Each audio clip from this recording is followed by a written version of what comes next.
Hello and welcome to this week's edition of the National Podcast, normally recorded in our studio at the Bishopbriggs Media Centre, currently recorded from our volunteers' homes.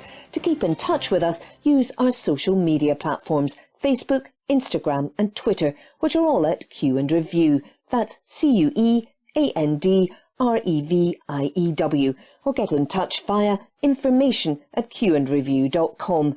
That's information@CUEANDREVIEW.com. Please like and share our podcasts and give us any constructive feedback. This article is from The National, date 5th August 2022, from the Culture section. The Flash, film still going ahead despite multiple Ezra Miller controversies. By Laura Webster. Warner Brothers' superhero blockbuster The Flash, which was partially filmed in Glasgow, is still going ahead amid ongoing controversies surrounding its star Ezra Miller. Franchise boss David Zaslav said the studio was very excited about the spate of upcoming films, including Black Adam, Shazam, Fury of the Gods and The Flash. It comes after the surprise news that DC would be scrapping its upcoming Batgirl film, filmed completely in Glasgow, months before it was due to be released in late 2022. We have seen The Flash, Black Adam and Shazam 2, Zaslav said, according to Variety, during the company's Q2 earnings call on Thursday. We are very excited about them. We've seen them, we think they are terrific, and we think we can make them even better. Miller, who identifies as they, them, has been embroiled in multiple controversies in the past several months, including being arrested twice in Hawaii on charges including second-degree assault and disorderly conduct at a karaoke bar. The actor's exact whereabouts are currently unknown, but they have also been accused of the abuse and grooming of a young girl. The Flash, part of the DC Justice League universe, is scheduled for release in June 2023. Following news that Batgirl was being axed by Warner Brothers, directors Adil El Arbi and Bilal Fallah said they were saddened and shocked. In a joint statement on Instagram, the pair wished fans could have the opportunity to see and embrace the final film themselves. Batgirl was due to star Hollywood A-listers Michael Keaton, Brendan Fraser, J.K. Simmons and Leslie Grace. Production reportedly cost an estimated $70 million, and the film was scheduled for release in late 2022. After test screenings, the studio decided to shelve the production completely, and it will no longer appear in cinemas or on streaming service HBO Max, according to US outlets. That article was by Laura Webster. This article is from The National, date 8th August 2022, from the Culture section. Candide in Glasgow is an outdoor opera for our times. By Mark Brown. Candide, the satirical novella by Voltaire, is one of the great works of philosophical literature. First published in 1759, the book takes a darkly comic sideswipe at the inordinate optimism of those who believed that all is for the best in this best of all possible worlds. Contemplating terrible events, such as the Lisbon earthquake of 1755, in which appalling suffering seemed indiscriminate, Voltaire spins his young protagonist Candide out of his sheltered academic paradise. So influential did the novella become that it bequeathed to humanity the adjective Panglossian, a reference to Candide's hyper-optimistic teacher Dr. Pangloss. Voltaire's book has had a tremendous cultural as well as philosophical influence over the almost 3 centuries since it was written. Writers and artists in various fields have created works inspired by Candide. Perhaps the most famous is the comic operetta by the American composer and conductor Leonard Bernstein. Despite a poor critical reaction when it opened on Broadway in 1956, the work has undergone various revisions and additions, including some new lyrics by Stephen Sondheim for the 1973 revival and revisions by Bernstein himself in 1987.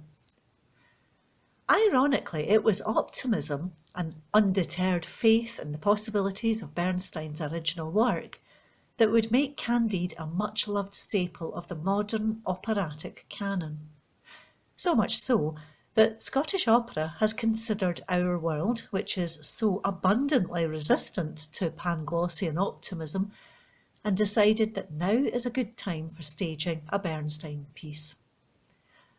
The production will play as part of the Live at Number 40 mini-festival of outdoor performances at Scottish Opera's production studios in Glasgow, a mini-festival that began last year in response to the COVID pandemic. Bringing together professional opera singers with a community chorus, the show will offer audience members the opportunity to follow Candide on his journey in promenade. Those who prefer or require to be sedentary can watch the action from the comfort of a seat. The production, which opens on Thursday, will be joined in the summer season by a concert by the Orchestra of the Scottish Opera on August 17th, and a revival of Dominic Hill's excellent staging of Shakespeare's The Comedy of Errors for the Citizens Theatre Company, August 26th to September 3rd. Candide is being directed by Jack Furness, an experienced stage artist and founding director of the Shadwell Opera Company, which is based in East London. I caught up with him in the midst of rehearsals. Does Voltaire's story, in which the chaos of the world destroys the almost utopian optimism of the book's titular protagonist, seem timeless? I ask the director, given everything humanity is currently experiencing, from COVID to the climate catastrophe and war, from Yemen and Syria to Ukraine. It's amazing how modern it seems, he says.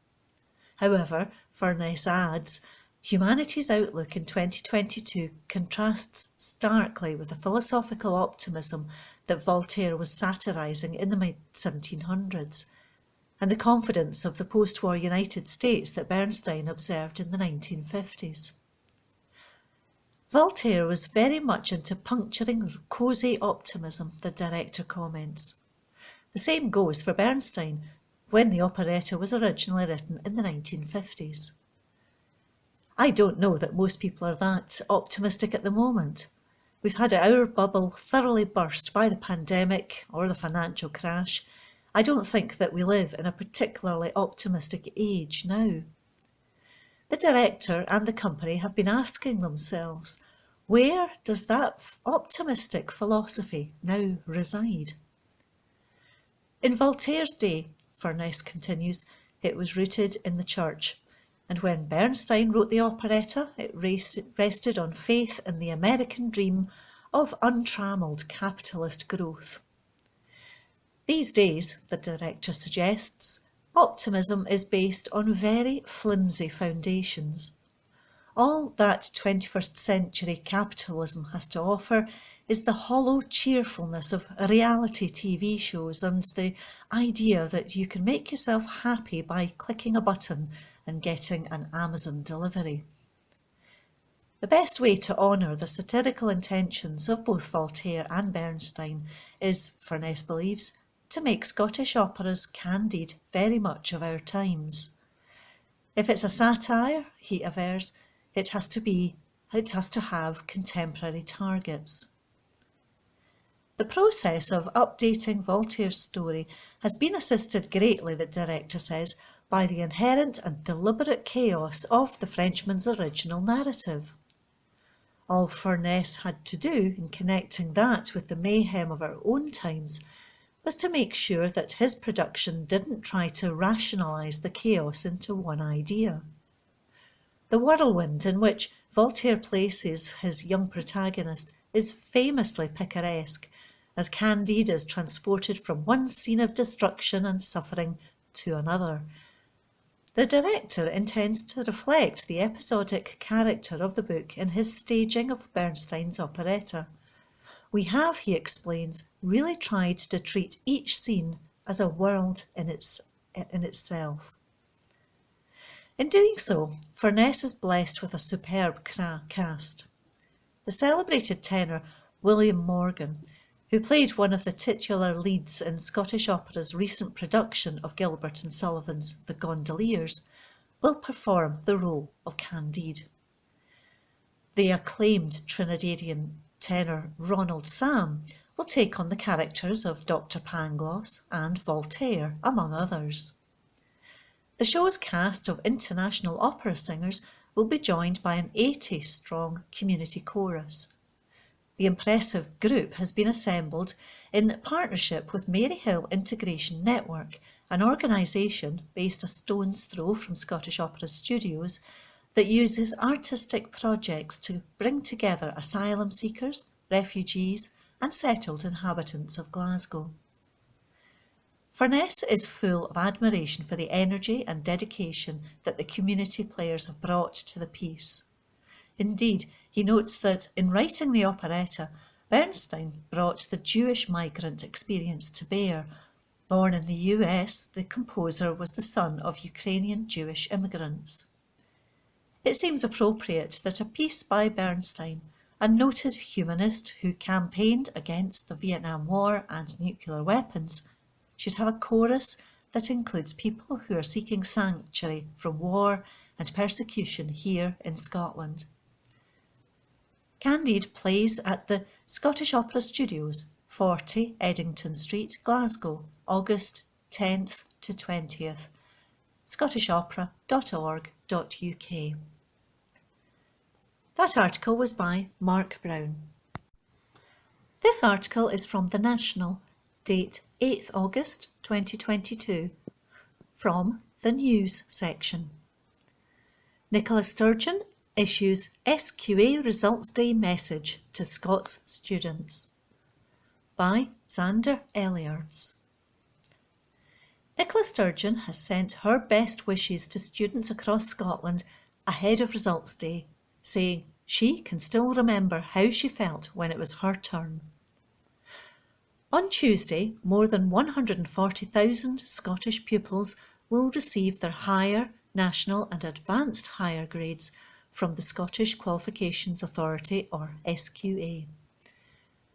Pupils will find out their results via post, email, text, phone, or by logging onto their MySQA account. It's the first time since the COVID pandemic that the results will be for exams sat in person, although Education Secretary Shirley Ann Somerville said it was not yet a return to normality. Continued disruption as a result of COVID-19 meant there had to be a different approach to exams, she said. That approach, which was informed by views from across the education system as well as learners themselves, had one clear aim: to deliver a fair set of results for our young people while maintaining the integrity of qualifications. Sending her best wishes to students across Scotland, the First Minister wrote on Twitter, "Good luck to everyone expecting exam results tomorrow. It's more than 30 years since I left school, but I still recall the anticipation and anxiety of Results Day. I know there will be much success to celebrate, but remember the @SkillsDevScot helpline is still there for advice." Sturgeon shared a post from Skills Development Scotland, which has set up a helpline to advise young people on the steps they can take after results day, regardless of what grades they get.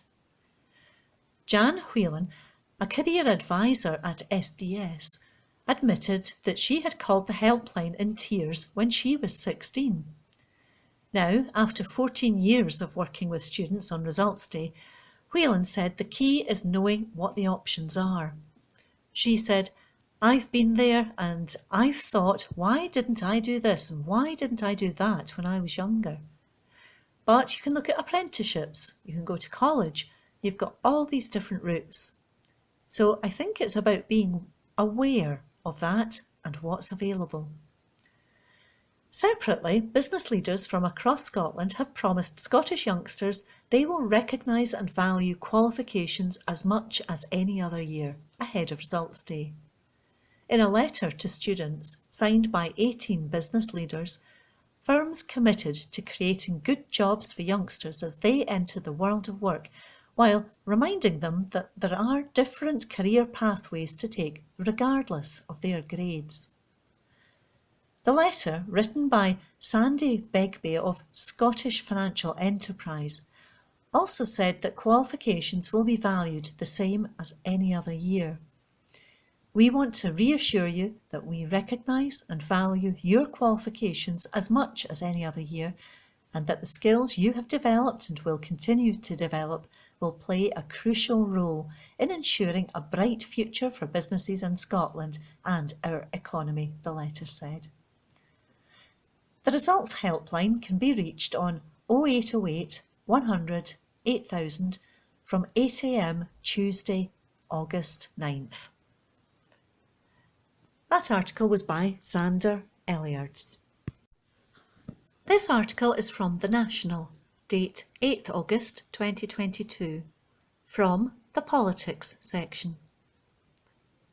Nicola Sturgeon calls for emergency meeting over cost of living, by Abby Garton Crosby.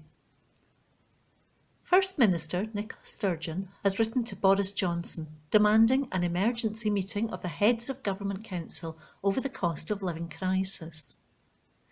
Johnson is currently on a honeymoon break to a plush, eco-friendly hotel in Slovenia and has not made any public appearances since the Bank of England announced last week that the UK is set to descend into a lengthy recession and will see a hike in interest rates, and inflation is predicted to peak at 13%. And now the Scottish First Minister has written to the caretaker Prime Minister demanding a planned meeting of the Intergovernmental Council for September to be brought forward to deal with the fast deteriorating situation.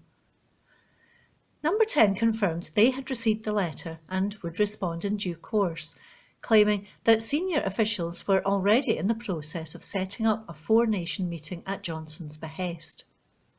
A spokesperson said this was in line with previous requests from devolved administrations that these meetings are meaningfully planned for in advance.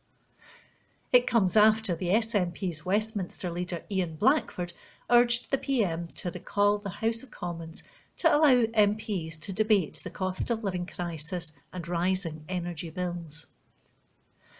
Last week, Ofgem announced that the price cap on utility bills will now be set every 3 months instead of 6, with customers expected to pay up to £3,850 in October. In her letter to Johnson, the First Minister proposed that the heads of Government Council meet as soon as possible to discuss steps to help the most vulnerable and plan ahead for the winter months. The four-nation group is made up of the heads of the UK, Scottish, Welsh and Northern Irish governments. She wrote, "While we will continue to take all actions available to us within devolved responsibilities and budgets, the Scottish Government is investing almost £3 billion this year in a range of measures which will help address the cost of living pressures. It is a statement of fact that many of the levers which would make the biggest difference lie with the UK Government. It is also the case that only the UK Government can access and make available resources on the scale required. Therefore, actions by devolved governments alone, though important, will not be enough to meet the unprecedented challenges we face. The First Minister added that those on low incomes need the government to take action immediately, as they are increasingly vulnerable to rising household costs. Sturgeon also called for a substantial plan to be developed ahead of autumn and winter to avert a crisis of unprecedented proportions. A crisis in which many people will feel unable to feed themselves and their families or heat their homes, she added. Those on low incomes, the First Minister told Johnson, are being hit hardest, and she called for targeted support rather than an irresponsible reduction in broad-based taxes, which will benefit the relatively better off over those most in need. It is also vital that any tax cuts introduced by the UK Government do not result in tighter controls on spending, which will impact on delivery of public services already under immense pressure.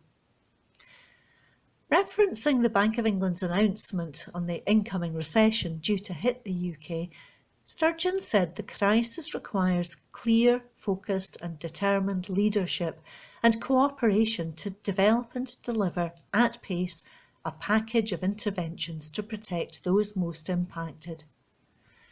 The First Minister added, "The Scottish Government recognises our responsibility and is committed to doing all we can. However, we cannot respond on the scale required without action by your government. Such action is needed now, and I will make myself and my officials available so that a meeting can take place this week." Sharing the lengthy letter on social media, the First Minister added, "The cost of living crisis is worsening by the day. Food, energy and housing costs are soaring, and destitution is a stark prospect for many. At ScotGov we'll do everything we can, and I will convene our Resilience Committee this week, but the key powers and resources are held by the UK Government. Action is needed now, and a clear plan to help those in need must be developed for autumn-winter. I have therefore written to the PM seeking a Four Nations Heads of Government Council meeting this week. The current Westminster paralysis can't go on. People need help now." Asked if the PM will convene an emergency meeting, a Number 10 spokesperson said, "We recognise the pressures families across the UK are facing due to rising prices caused by global challenges. That's why the UK Government is providing 689,000 households in Scotland with the £650 cost of living payment, £300 for all Scottish pensioners, and £400 to help people with their energy bills. We've also provided an extra £82 million for the Scottish Government to help vulnerable families at their discretion, in addition to the significant income tax and welfare powers they already have." The UK Government's spending review provided the Scottish Government with a record £41 billion annual settlement for the next 3 years, and we will continue to work collaboratively with them. That article was by Abby Garton-Crosby. This article is from The National, date 8th August 2022, from the Culture section. Piping Live. Fantastic scenes as dozens of pipers march through Glasgow playing Scotland the Brave. By Laura Webster. More than 150 pipers and drummers of all ages marched through Glasgow's city centre to mark the launch of Piping Live 2022.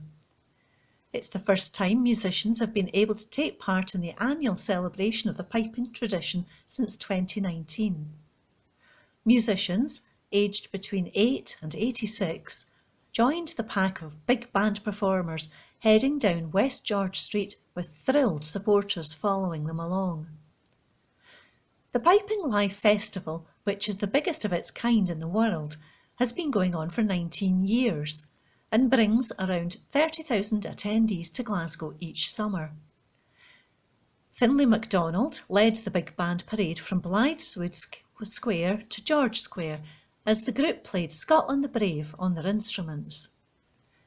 The director of piping at the National Piping Centre, who is also the festival's artistic director, said it was a proud moment. The collaboration of people of all ages and the eagerness of those less experienced to get involved is truly heartwarming to see and such a fitting start to the festival, he said.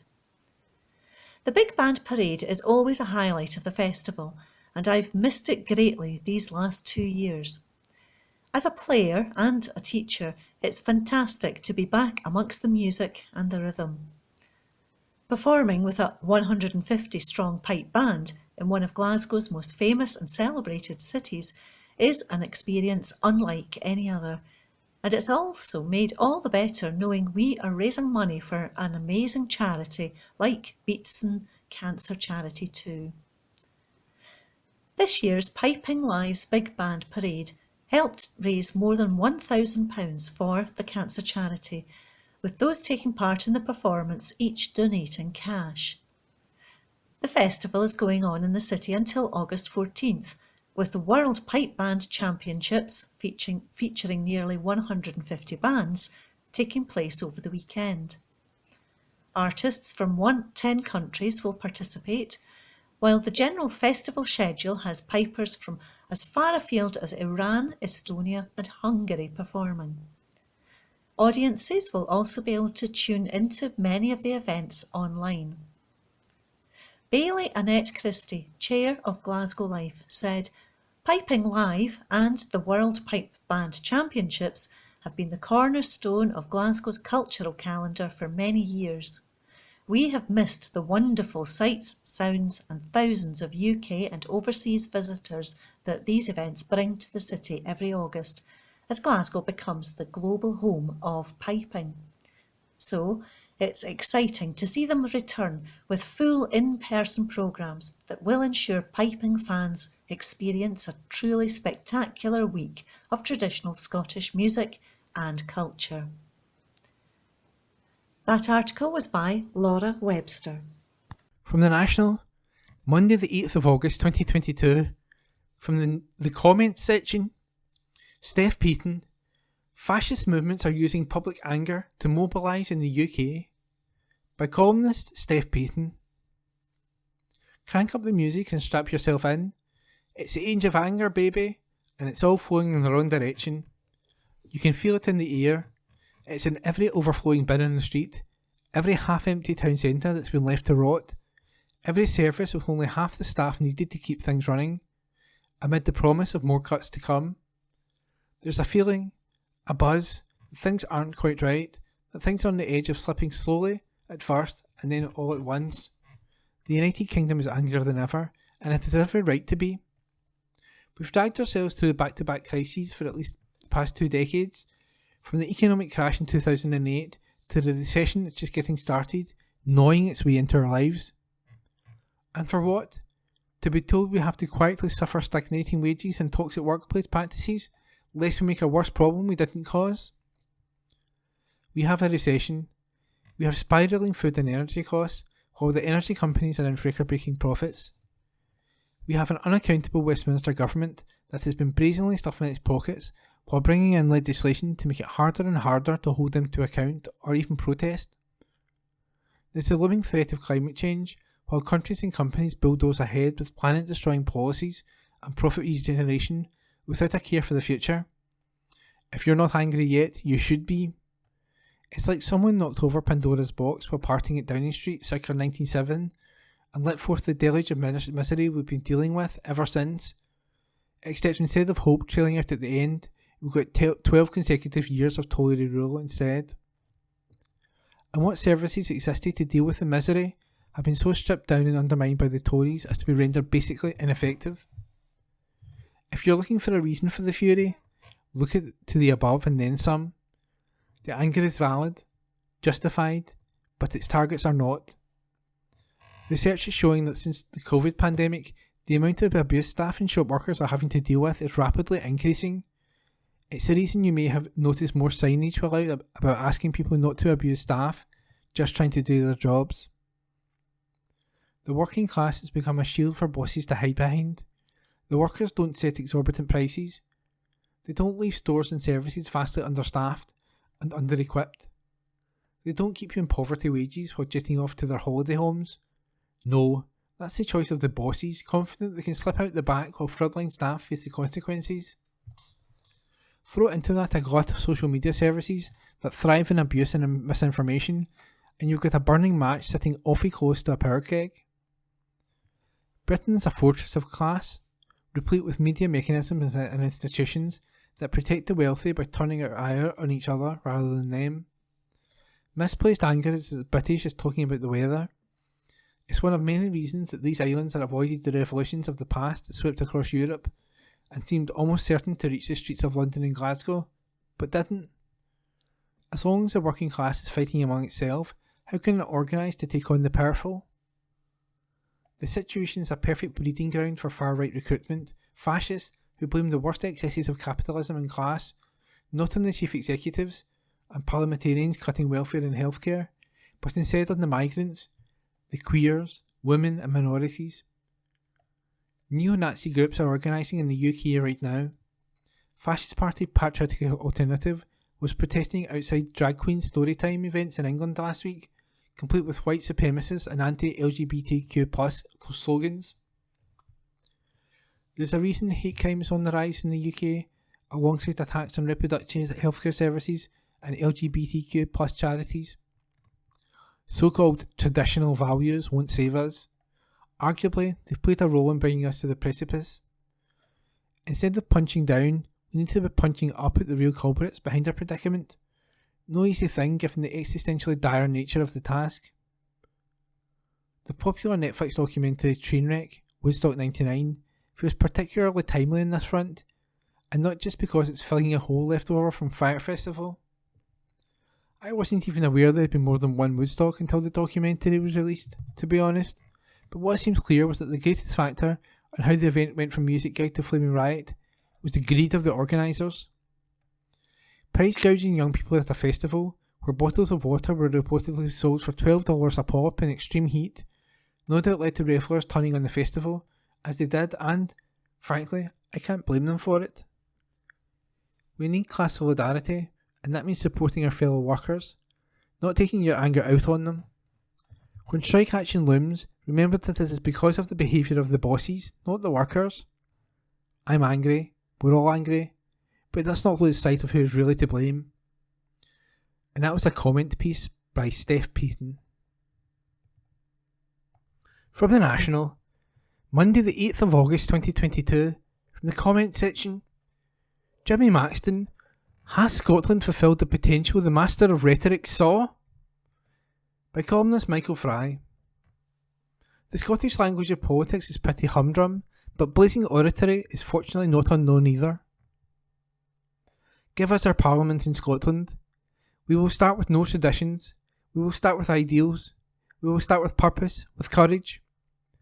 We will start with the aim and object that there will be 134 men and women, pledged to 134 Scottish constituencies, to spend their whole brain power, their whole courage, and their whole soul in making Scotland into a country in which we can take people from all the nations of the earth and say, this is our land, this is our Scotland, these are our people, these are our men, our works, our women and children. Can you beat it? Jimmy Maxton delivered this speech more than 100 years ago, just before he was about to be elected MP for Glasgow Bridgeton in the general election of 1922. He was soon recognised as one of the masters of rhetoric in his time. It is worth comparing what a modern Jimmy Maxton might say in similar circumstances. He supported Scottish Home Rule, as he always put it, but said nothing about the differences, if any, with the independence of the Irish Republic. It is doubtful he would get away with that today. After all, Gordon Brown wrote his doctoral thesis on Maxton, and in the air were heavy hints that in government they might look much the same. They did so only as failures. Same goes with the generalities in policy. Ideals and purpose and courage still have their places in politics, just about, but surely we have learned over a century that they will not be much good on their own. They need preparation in public debate and compromise with powerful opposition, if only to pick out the problems that emerge from detailed argument. We need to recall that Maxton, for all his talents, never got into ministerial office and left nothing in the statute book, only the columns of his windy prose in Hansard. We might wonder, now that Home Rule has gone on for nearly a quarter century, if it has fulfilled the potential he saw. Early recordings show Maxton spoke not the patter, not working class Glaswegian, but rather a more neutral middle class accent, though still clearly from one of the west of Scotland. He had been born in 1885 in suburban Pollokshaws, the son of schoolteachers who voted for the Liberal Unionist Party. That is, held rather conservative opinions. His upbringing was bourgeois throughout, bursary to Hutchinson's Grammar School, Presbyterian morality, teacher training after a degree at the University of Glasgow, graduating in 1909. Maxton's radicalism was self-taught. He joined the Independent Labour Party, ILP, in 1904, preached the evangelical socialist culture of the time, and cultivated the grandiloquence that marked his political reputation for years to come. He was a man with a striking physical appearance, a long mane of black hair, and a tall, spindly frame. He stood out from other politicians of his day through his humorous and passionate rapport with these audiences. While he was an admirer, and in education matters, a colleague of the revolutionary socialist John Maclean, also from Pollokshaws, Maxton's socialism was at the outset a matter of gradual reforms, little influenced by Marxist dogma. His early career looked not so much revolutionary as bureaucratic. He got elected to the National Administrative Council of the ILP in 1912, and, from 1913 to 19, served as chairman of the Scottish Party.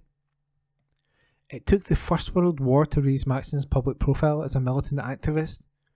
He was ready to throw away his personal career for the sake of his pacifism.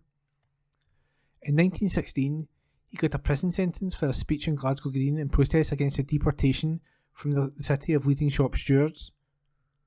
On his release in 1917, he still refused to do war work.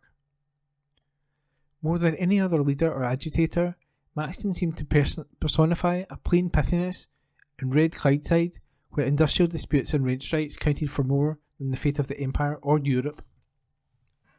After the war, Maxton again could find no paid job except as an organiser for the ILP, but that at least assured him victory at Bridgeton in 1922, the year of the party's breakthrough in the west of Scotland. It won 10 of Glasgow's 15 seats and others outside the city. A triumphant image showed up a new age of sensational political graphics. For example, it had the LIP victors cock a hoop as they caught the sleeper south at St Unique Station. Their aim was to shake up Parliament, and Maxton led the pack. Tories were easy meat for him. To get expelled from the Commons chamber, he just had to call them murderers and refuse to withdraw. Yet it was not long before his warmth of personality won the affection of other politicians who joined him in the wilderness, because nobody would listen to them either. Winston Churchill became a great admirer, and John Buchan something of a crony. Leftward links were closer. Maxton and his more calculating mentor, John Wheatley, kept the doctrinal fires burning bright red. This was easier in Scotland, because the affiliated ILP remained more popular on the ground than the official National Labour Party. It was a difference between left and right, between militancy and grandulism.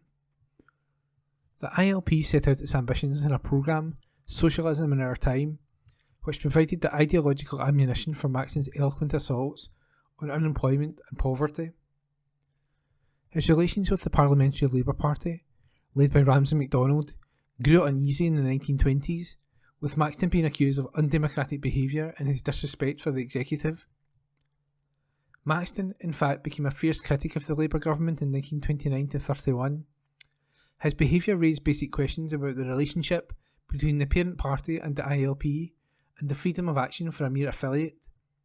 They came to a head after Labour split and formation of a national government. Maxton and a majority of the ILP opted for disaffiliation from Labour in 1932. History has not justified the rebels' intransigence. But even in the 21st century, leaders of the left have scorned gradualism in favour of principled opposition. Splinter groups performed a useful function in keeping the Labour Party alert to its values and aims, after these have been inevitably diluted by the demands of government. Still, it all leaves Labour politicians on the margins, looking in the long run, so that Maxton's experience was far more common than Brown's. After the rout of the left, Maxton drifted to the fringes. He turned his sights increasingly to international questions as a pacifist cause. The Spanish Civil War was the only armed conflict he ever supported. He found it in himself to oppose the struggle against Adolf Hitler. Failing health reduced the impact of his interventions. He was a chain smoker all his adult life and an eventual victim of lung cancer in his 60s. But it was not for his standards of analysis that Maxton deserves to be remembered. He was a Scottish radical whose propagandist skills for the wider British Labour movement earned him folk hero status in socialist circles, recalled today in hardly more hopeful conditions. And that was an opinion piece by Michael Fry.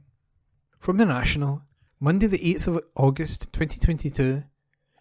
From the opinion section, George Caravan, Scotland won't be able to ignore disaster of Truss's Lizonomics. By columnist George Caravan. There is, of course, a certain delicious joy in watching Liz Truss and Rishi Sunak tear lumps out of each other, but the likelihood is that Truss is going to win. This means the increasingly bonkers promise she is making to garner support from the Tory backwoods are about to form the policy framework for the fag end of this Conservative government. Hang on to your hats. Truss is promising to divert or cancel the coming recession. That sounds like a good idea to most of us, apart from Andrew Bailey, the over-promoted, incompetent governor of the Bank of England, who actually wants a recession and an increase in unemployment. But hang on a bit, nothing our list is proposing will actually halt the recessionary storm. More likely it will make it worse. The bugbear is inflation. Bailey and his BOE bean counters initially ignored the growing signs of an inflationary wave. Then they told us it would be short-lived. And now, in the bank's latest forecast, it is predicting inflation will hit a whopping 13% this autumn. In the small print, they also admit inflation will be at least 10% next year. In response, Team Bailey proposes a recession to stymie wage demands and cool prices. Typically, they're as wrong now as they were before. In the real world, the business and financial community is predicting inflation is here to stay. One chief naysayer is hedge fund guru Crispin Odey, a prominent financial backer of both the Brexit campaign and Boris Johnson, which is not stopping making money by shorting the pound during the Brexit negotiations. Odey has long predicted the return of inflation. Hedge funds make their cash from exploiting economic uncertainty. This year, Odey's main fund has more than doubled its value by betting on humongous inflation. The point is that if inflation is now driving the global economic motor, it will take much higher interest rates and a much deeper recession, in conventional bourgeois economic terms, to bring it to an end. And there is absolutely no sign that energy inflation is going to end anytime soon. The recent meeting of the Organisation of Petroleum Exporting Countries, OPEC, oil cartel, decided to increase output by only a whisker, meaning supply is barely keeping pace with demand. Shutting out Russian gas, no matter how politically justifiable, means higher prices till somebody finds an alternative.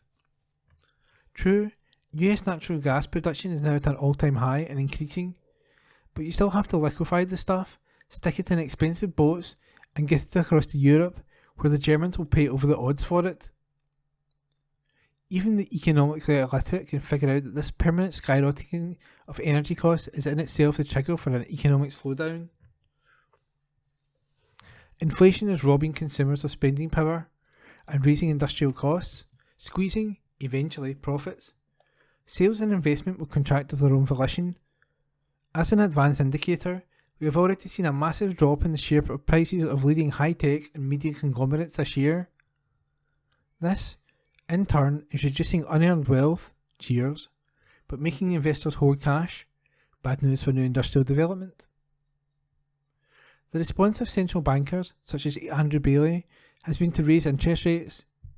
This does nothing to deal with the core problem of rising energy prices, of course. Rather, it is designed to make a recession come faster and so reduce energy demand quickly. It is also designed to show private investors that central banks will do what it takes to throttle wage demands.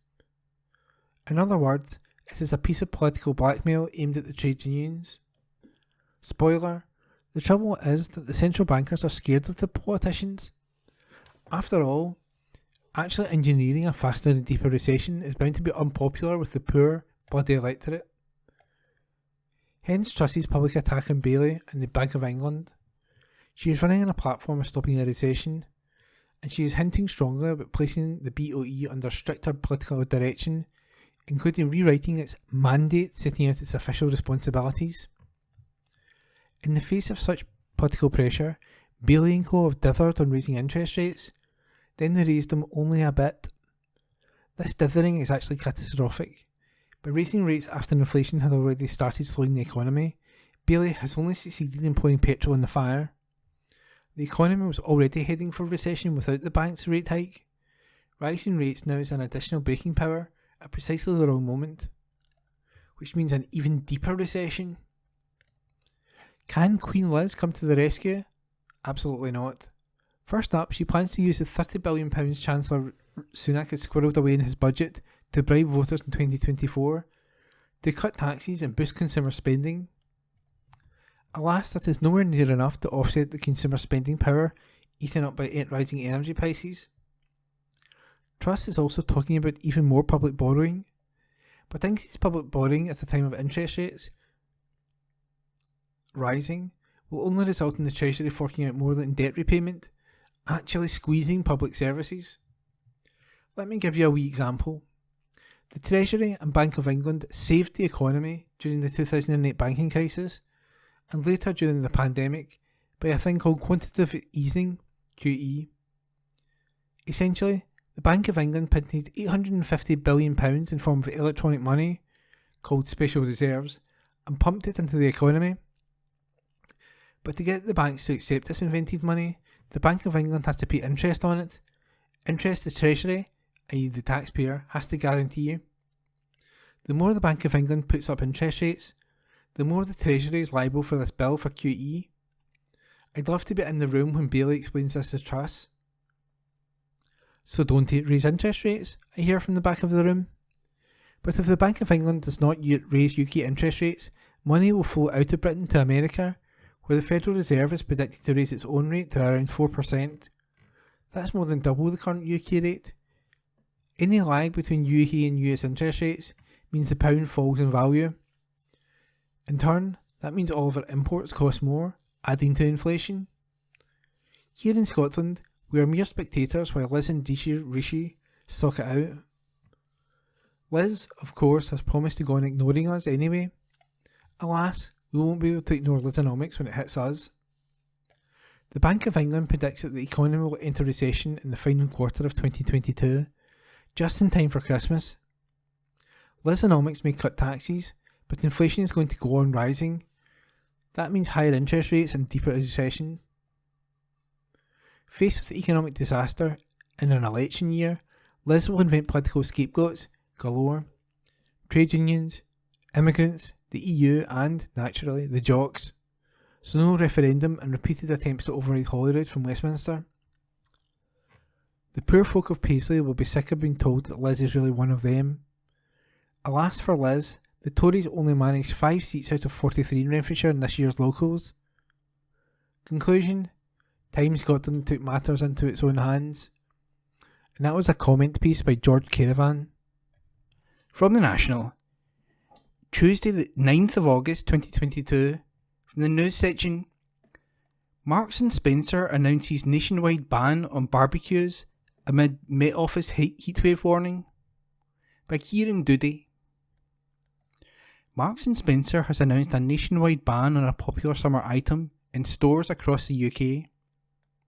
The retailer has confirmed disposable barbecues will no longer be on sale in M&S stores in a precautionary step amid a string of heatwaves in England and Wales. A tweet from the official M&S account said, "We'd already stopped selling disposable barbecues near national parks and in London, but given the unusually hot and dry conditions, we've taken the precautionary step of removing them from sale across the UK." Barbecue warning ahead of UK heatwave. The move comes as firefighters warn there is an increased risk of fires due to the heatwave. In the past 5 years, London's firefighters have attended almost 600 fires involving barbecues, 45 of which were on private balconies. The Brigade's Assistant Commissioner for Fire Safety, Charlie Pugsley, said, "We want people to enjoy the glorious weather and do so safely. Barbecuing on dry grass is reckless and can easily cause a really serious fire, damaging the immediate area and risking nearby properties. We're also urging people to think twice about having barbecues on balconies. It's easier than you might think for a balcony fire to spread to others, which could not only leave you homeless, but displace hundreds of your neighbours too. We're not trying to take the fun out of the heatwave, but for the sake of our city, and of our firefighters who have to work in sweltering temperatures to tackle these blazes, we'd really like people to take our advice on board. We're asking the public to remain vigilant and call 999 as soon as they see any signs of smouldering grass." The London Fire Brigade appeared to praise the move from M&S, tweeting, "We want to work with retailers to stop the sale of disposable barbecues and reduce the risk of dangerous grass fires." Temperatures are set to rise to the mid-30s in parts of southern England, as high pressure brings more hot, dry weather, following months of low rainfall, which have left the country facing the spectre of drought. The conditions have left the countryside, as well as urban parks and gardens, extremely dry, raising the risk of more devastating wildfires, with rivers, groundwater and reservoirs at low levels. And that article is by Kieran Doody. The National Politics on Wednesday the 10th of August. Energy bosses set to meet with Nadhim Zahawi as prices soar. An article written by Adam Robertson. Energy sector bosses are set to take part in crisis talks with Chancellor Nadhim Zahawi and Business Secretary Kwasi Kwarteng. This comes as the price cap is set to hit more than £4,200 in January. There's been widespread anger towards Shell, BP and British gas owner Centrica, all announcing huge profits while households continue to struggle with the cost of living. Shell's profits hit a record £9.5 billion in the second quarter of this year, breaking the previous all-time high of £7.5 billion recorded in the first quarter of 2022. Meanwhile, Centrica saw its operating profits increase to £1.34 billion across the first 6 months of 2022, an increase of £262 million on the previous year.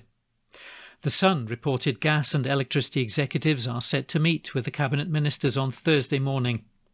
It's expected energy bosses will be asked to submit a breakdown of expected profits and payouts, as well as their investment plans for the next 3 years. This comes as Liz Truss labelled proposals to agree support for rising energy bills with the government and Rishi Sunak before the leadership contest is over as bizarre. The frontrunner in the race to succeed Boris Johnson made the comments as she and her opponent faced growing calls to explain how they plan to deal with a spike in energy prices. The overall debt bill is already 3 times higher than a year ago, with experts at Uswitch saying that it seems likely it'll grow further over the winter. 6 million homes across the UK owe an average of £206 to their energy provider, according to a survey from the company. In April, the same average figure stood at £188. The government has already promised £400 to every household, as well as extra help for the more vulnerable. On Monday, Nicola Sturgeon called on Mr Johnson to hold an immediate emergency meeting to address the cost of living crisis. An article written by Adam Robertson. The National News on Wednesday the 10th of August. 4 days of Royal Mail's strike action to take place. Union confirms. An article written by Rebecca Carey. Royal Mail postal workers have announced strike action over 4 days in August and September. More than 115,000 postal workers are to stage a series of strikes in the coming weeks in a dispute over pay, the Communication Workers Union has confirmed. The CWU has said that it will be the biggest strike of the summer so far to demand a dignified, proper pay rise. Industrial action will be held on Friday, August the 26th, and Wednesday, August the 31st. Strikes will then continue on Thursday, September the 8th, and Friday, September the 9th. The decision comes after a recent ballot for strike action, which saw members vote by 97.6% on a 77% turnout to take action. Management had responded by imposing a 2% pay rise, the union has said. The CWU believes this would lead to a dramatic reduction in workers' living standards because of soaring inflation. CWU General Secretary Dave Ward added, "Nobody takes the decision to strike lightly, but postal workers are being pushed to the brink. There can be no doubt that postal workers are completely united in their determination to secure a dignified, proper pay rise they deserve. We can't keep on living in a country where bosses rake in millions in profits while their employees are forced to use food banks. When Royal Mail bosses are raking in £758 million in profits and shareholders pocketing £400 million, our members won't accept pleading of poverty from the company. Postal workers won't meekly accept their living standards being hammered by greedy business leaders who are completely out of touch with modern Britain. They are sick of corporate failure getting rewarded again and again." The CWU's message to Royal Mail's leadership is simple. There will be serious disruption until you get real on pay. CWU Deputy General Secretary Terry Pullinger added, "Our members know full well what they're worth. They're willing to fight for a no-strings, real-term pay rise that they're fully entitled to. No worker wants to be in this position, but since this dispute began, we eagerly pursued discussions and negotiations. But this was rejected by management, who have left us with no choice but to fight. Our members deserve a pay rise that rewards their fantastic achievements in keeping the country connected during the pandemic, but also keep up during the current economic crisis. We won't be backing down until we get just that."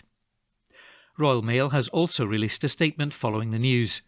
Ricky Macaulay, Operations Director at Royal Mail, said, "After more than 3 months of talks, the CWU has failed to engage in any meaningful discussion on the changes we need to modernise or to come up with alternative ideas. The CWU rejected our offer worth up to 5.5% for CWU grade colleagues, the biggest increase we've offered for many years. In a business that's currently losing £1 million per day, we can only fund this offer by agreeing the changes that will pay for it. Royal Mail can have a bright future, but we can't achieve that by living in the past. By modernising, we can offer more of what our customers want at a price they are willing to pay, all whilst protecting jobs on the best terms and conditions in our industry. The CWU's failure to engage on the changes we need is an abdication of responsibility for the long-term job security of their members.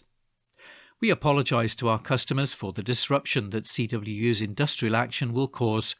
We're ready to talk further with the union to try and avert damaging industrial action, but as we have consistently said, it must be about both change and pay. We have contingency plans in place and will be working hard to minimise disruption and get our services back to normal as soon as we can to keep people, businesses and the country connected." An article written by Rebecca Carey. The National Politics on Wednesday the 10th of August. IndyRef 2 is absolutely the right thing to do, according to Jeremy Corbyn. An article written by Hamish Morrison. Labour's been urged to dump their increasingly untenable opposition to IndyRef 2 after former leader Jeremy Corbyn said having a second vote is the right thing to do. Speaking at an Edinburgh Fringe show on Tuesday, the MP, who's been expelled from the parliamentary party by Sir Keir Starmer, said it was not right for Westminster to tell Scotland it cannot have a choice on the constitutional question. In an interview with the Times journalist Graham Spears at the event called In Conversation with Jeremy Corbyn, the former Labour leader said, "If the people of Scotland, the Scottish Parliament, demand a referendum, then it's absolutely the right thing to do. I don't think it's right for the Westminster government to say, no, you can't have a choice. You have to have a choice. You have got to do it with your eyes open. What's the economic option that's on offer? What's the relationship that could be? And would a federal settlement work better? The UK government announced on Tuesday it had submitted its counter-arguments in the Supreme Court case to determine whether Holyrood can hold a referendum without Westminster's permission. It's expected to argue that the Scottish Government would need to have reserved powers on the Constitution temporarily devolved through a Section 30 order to carry out a second vote. But the Scottish Government and the SNP are arguing because the referendum would not be legally binding, this is unnecessary. Mr Starmer has confirmed he would block a Section 30 order if he became the next Prime Minister, saying having another vote on Scotland's future would be divisive. The SNP has capitalised on Mr Corbyn's comments, saying he's shown the Islington North MP understands that Labour's stand with the Tories in trying to block democracy is increasingly untenable. Michelle Thompson, SNP MSP for Falkirk East, said, after the SNP's overwhelming victory last May, the case for holding a referendum is undeniable, and Scottish Labour's ludicrous Trump-like denial of this is one of the many reasons people across Scotland don't trust them. While Anas Sarwar continues to team up with the Tories, supporting Brexit, dodgy council coalitions and standing in the way of Scotland's choice, it only serves to illustrate that Scotland needs to have the chance to build a better future as an independent country and escape a future controlled by Westminster parties intent on ignoring our voice. Mr Starmer has come under fire in recent weeks for his tepid response to widespread strikes across the country, including sacking one of his top team for appearing on a picket line. But asked for his view on a successor's approach to industrial disputes, Mr Corbyn said he did not want to wade into personal politics. An article written by Hamish Morrison. The National News on Wednesday the 10th of August. Lord of the Rings actor refuses to take scripts which mock Scottish accents. An article written by Ninian Wilson. Lord of the Rings star Billy Boyd has called out the stereotypical treatment of Scottish accents in the film industry, saying jokes about not understanding it are overdone. Mr Boyd has claimed that he will refuse any script which employs the trope where the accent is incomprehensible, something he says that always pops up in the roles he's sent. The Scottish actor who played Peregrine Pippin Took in Peter Jackson's Lord of the Rings trilogy told of how the tired gag annoys him and that it's not realistic. The Glaswegian actor, who now lives in the United States, told the My Time Capsule podcast, "I hate people saying they can't understand what I'm saying. As a Scottish actor, every script I get that's got a Scottish character in it, there's always the gag that somebody can't understand them. Always. Anything I do now, if that gag's in it, I say I won't do it. The gag is overdone and not realistic. It's just like, stop being stereotypical, you know, just because someone has a different accent. So for the writers who write that gag, I apologise when I lose my mind in the writing room. It's just that I've read it so many times." And just last year, the Uncharted film, starring Tom Holland, was mocked on Twitter for joking that the accent was incomprehensible, with a threat from a Scottish hard man going over the protagonist's head. The scene even prompted a response from Glaswegian comedian Limmy on social media, who gave a response in his trademark tongue-in-cheek style.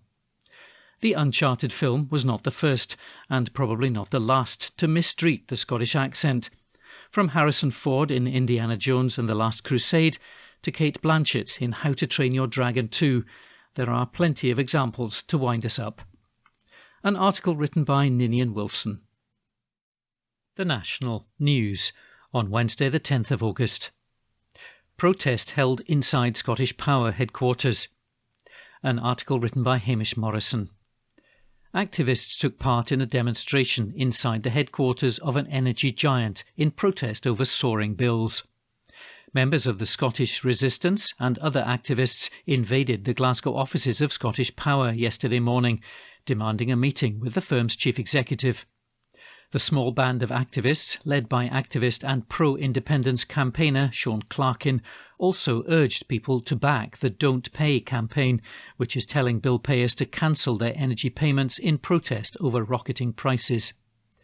Activists left the premises after around 10 minutes, and the National understands no arrests were made. Mr Clarkin and James Scott, the chief organiser of the Scottish Resistance, gave speeches within the lobby of the building, urging both the government and energy companies to take urgent action to tackle the rising cost of living. Mr Clarkin said it's all about saying to the Westminster government that these price hikes in energy are unacceptable.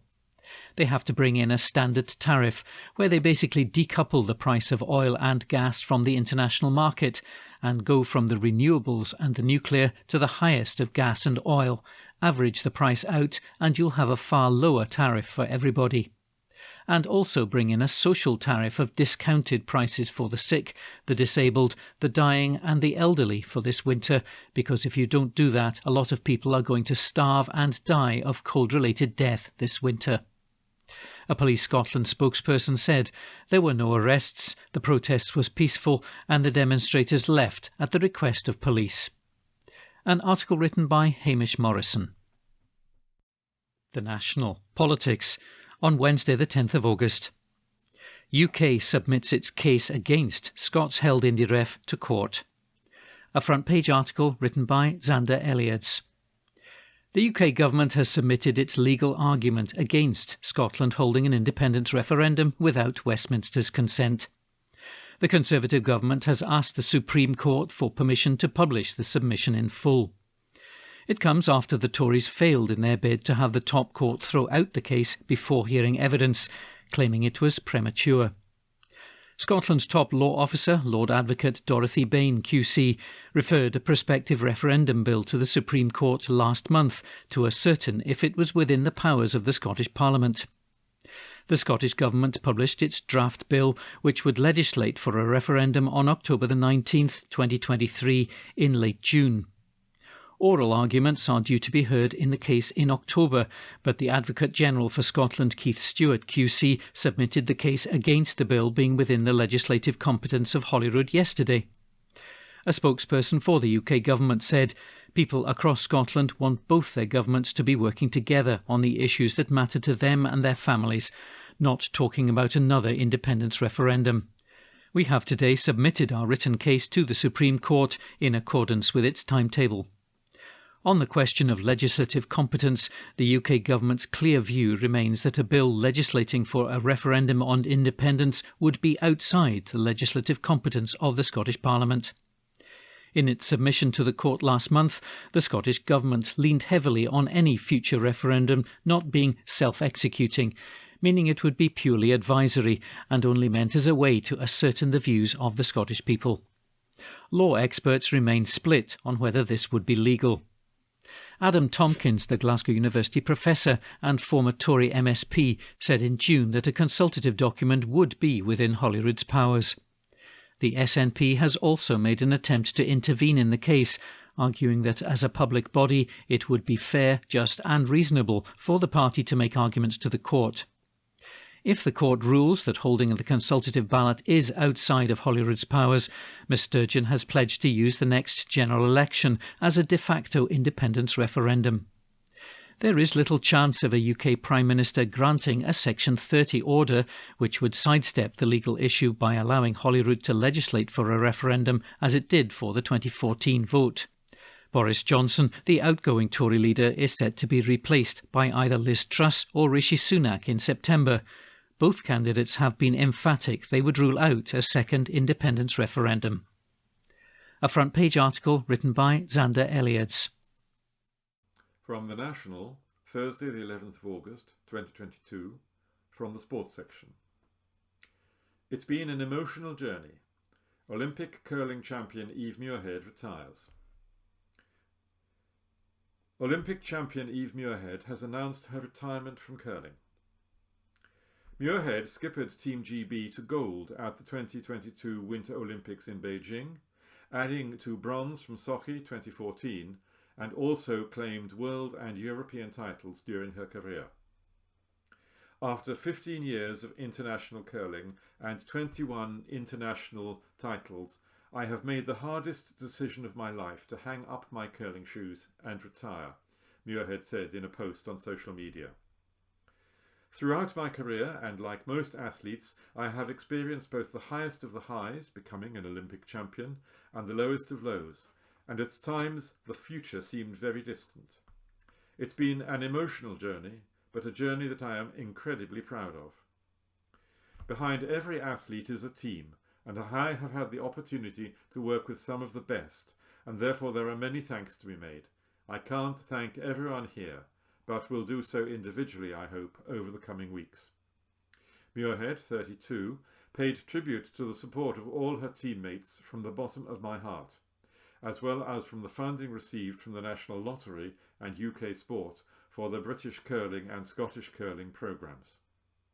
Being skip and representing Team Muirhead, Great Britain and Scotland over the years has been a real honour, and one I have never taken for granted, she added.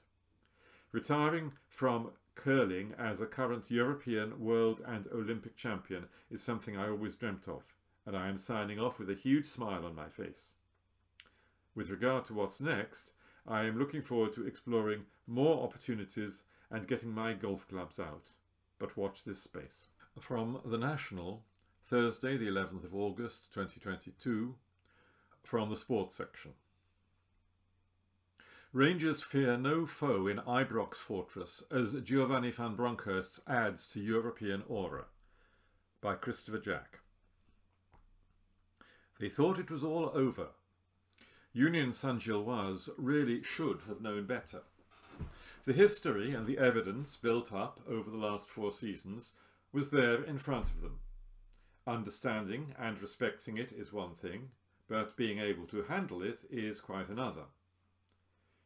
It was the 11 men on the park that beat Union, but the 12th man off it more than played a part as the visitors crumbled in the Champions League, their 2-goal lead ultimately not enough, as Giovanni van Bronckhorst's side won by 3 on a remarkable raucous evening.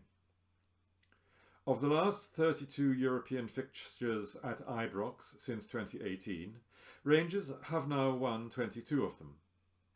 When the 6 draws and 4 defeats are analysed, they reveal many missed opportunities and stories of what might have been rather than a host of occasions where Rangers have been outclassed.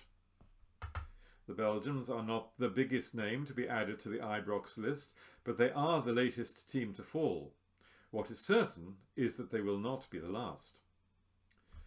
Villarreal, Feyenoord, Porto and Braga were beaten as Steven Gerrard set about restoring Rangers' reputation on the continent.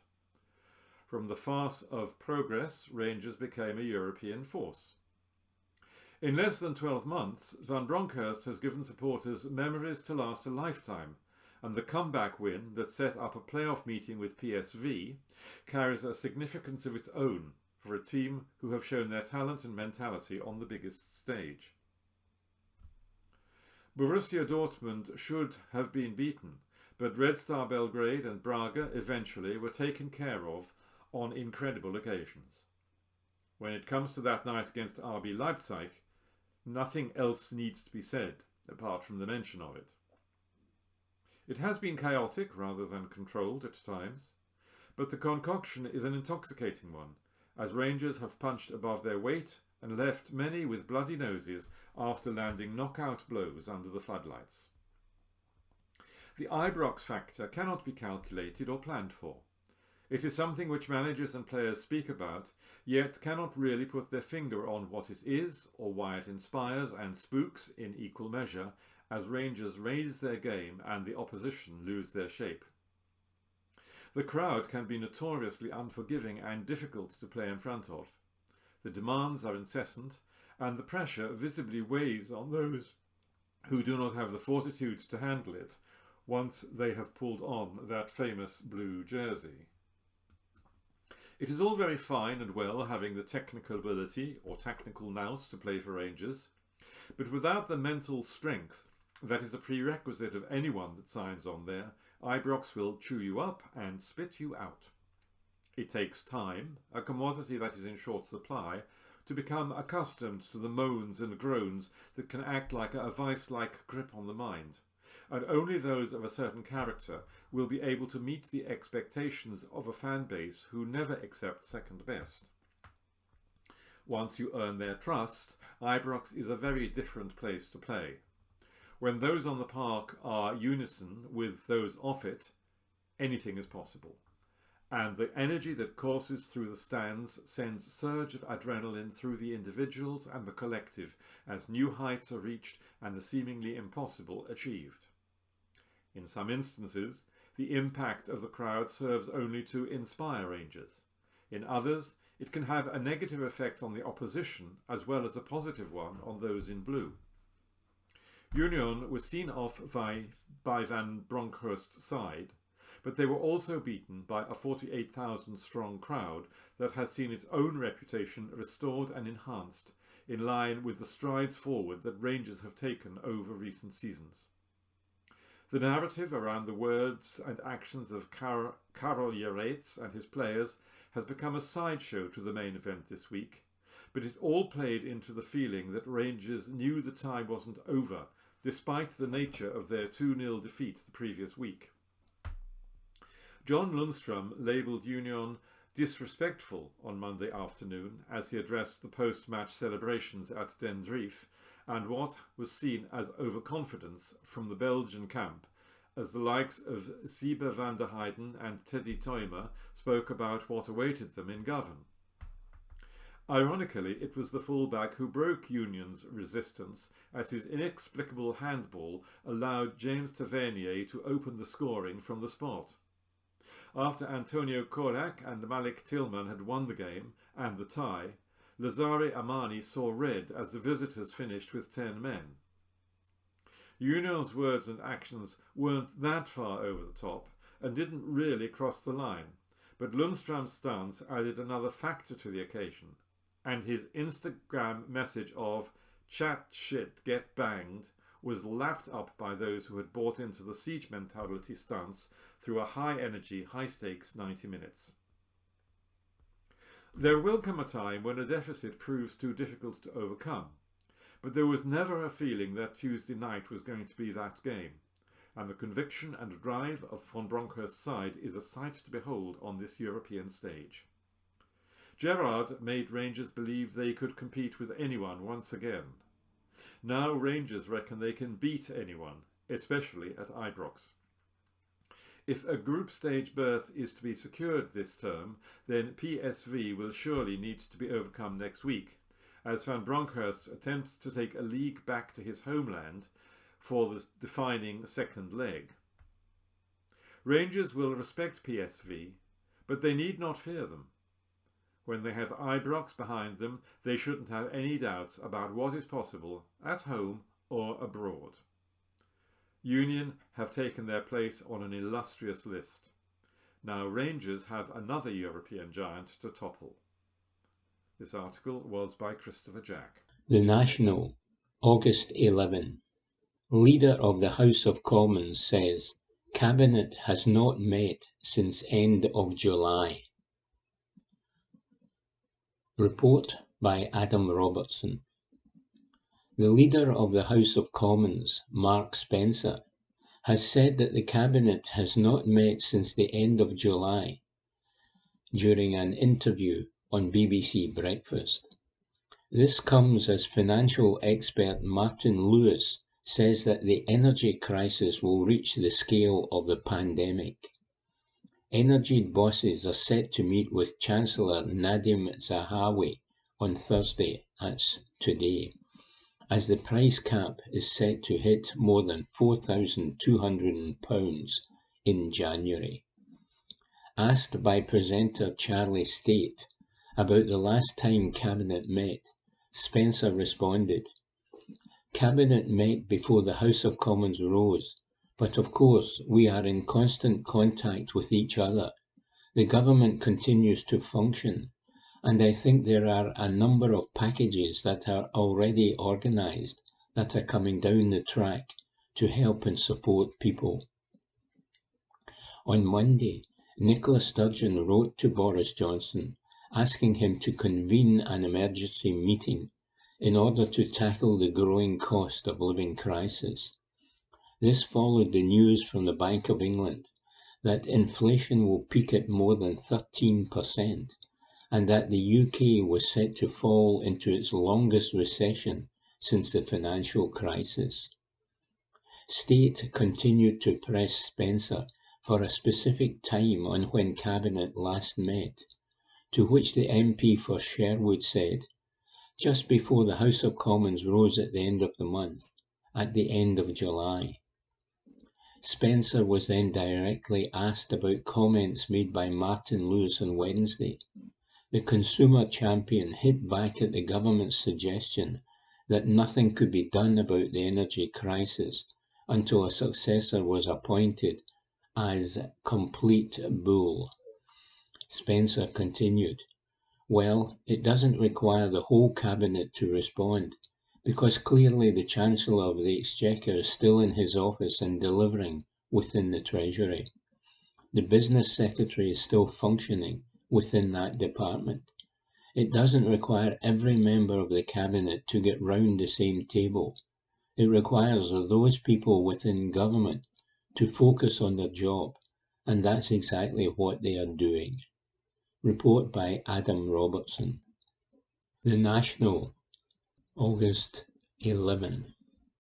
Macmillan welcomes £10 million boost to help cut cancer waiting times. Report by Sean Bell. A major cancer charity has welcomed extra funding to improve waiting times for Scottish cancer patients, but warned that without ongoing action, the situation may grow much worse before it gets better. The Scottish Government this week confirmed an additional £10 million to be shared among health boards to boost the number of cancer operations available, create extra clinics, and upskill new staff to speed up the delivery of endoscopy, radiology, and chemotherapy treatment. This builds on the Scottish Government's existing £114.5 million National Cancer Plan. Announcing the new funding while visiting NHS Forth Valley's Breast Cancer One-Stop Clinic, Health Secretary Humza Yousaf noted that NHS Scotland has consistently met the 31-day standard for starting cancer treatment, one of the two waiting time standards for cancer in Scotland, despite the challenges of the pandemic. However, he said, "We must do more to improve our 62-day performance." Responding to the announcement, Gordon McLean, Strategic Partnership Manager for Macmillan Cancer Support in Scotland, told The National, "Additional funding is certainly welcome and needed, but cancer care in Scotland is facing a serious crisis, and the scale of the problem should not be underestimated." Noting that more and more people are facing delays to life-saving cancer treatment and potential late diagnosis, McLean added, "Ongoing action is needed now for people with cancer in Scotland, or the situation may grow much worse before it gets better." Macmillan Cancer Support has called on the Scottish Government to ensure existing promises to support the recovery of clinical cancer services and the wider cancer workforce are delivered, and to develop an effective new strategy to tackle cancer in Scotland for the next decade. The announcement also prompted criticism from several opposition parties. The Scottish Lib Dems' Willie Rennie commented that Yousaf's NHS recovery plan is in tatters, saying, "People are waiting far too long for care, and I am worried that this funding will not even touch the sides." Scottish Conservative Shadow Public Health Minister Tez White also commented, "The most recent official figures, the worst on record, show that almost a quarter of patients with an urgent suspicion of cancer did not begin treatment within 62 days. White described this as a ticking time bomb that will inevitably lead to avoidable deaths. Report by Sean Bell. The National, August 11. Sunak slammed for incredible ignorance on drugs. Report by Sean Bell. Tory leadership hopeful Rishi Sunak has faced cross-party condemnation after pledging to be incredibly tough on drug users should he become Prime Minister. Speaking at a Tory leadership hustings in Darlington, Sunak reportedly said, "Drugs are horrific. There is nothing recreational about them. I have never taken them and will be incredibly tough on anyone who does." Speaking to The National, SNP MP and vocal advocate of drug law reform, Ronnie Cowan, described Sunak's remarks as callous and cruel and said that the former Chancellor had displayed an incredible ignorance of the subject matter. Cowan said that Sunak cannot possibly believe that nobody takes drugs recreationally, adding, he should ask his own party MPs about that. Many have, and some still do partake. By pursuing the same policies of criminalising, persecuting and prosecuting that we have followed for over 50 years, he can only expect the same outcome: increasing drug deaths, increasing addiction and harm, and increasing the number of people being incarcerated. Cowan maintained that the UK government is standing in the way of safe consumption rooms, supervised healthcare facilities where drug users can consume drugs in safe conditions, saying, "Until we accept that drug abuse and addiction is a health issue and not a criminal justice one, we shall always be inclined to persecute those affected." Scottish Labour MSP Paul Sweeney, who has proposed legislation in Holyrood to introduce safe consumption rooms in Scotland, told The National that Sunak's comments show how depressingly out of touch he has become in his bid for number 10. Noting that one main driver for drug misuse is poverty, Sweeney said, "It is no surprise that the richest man to ever sit in the House of Commons cannot begin to understand why people misuse drugs when he's never experienced a single second of hardship in his life." Scottish Green Justice spokesperson Maggie Chapman said that the Tories' approach to drugs had demonstrably failed, both in terms of restricting the misuse of drugs and in protecting people and communities from the harm they cause. No amount of rhetoric or demonisation from Rishi Sunak can change that.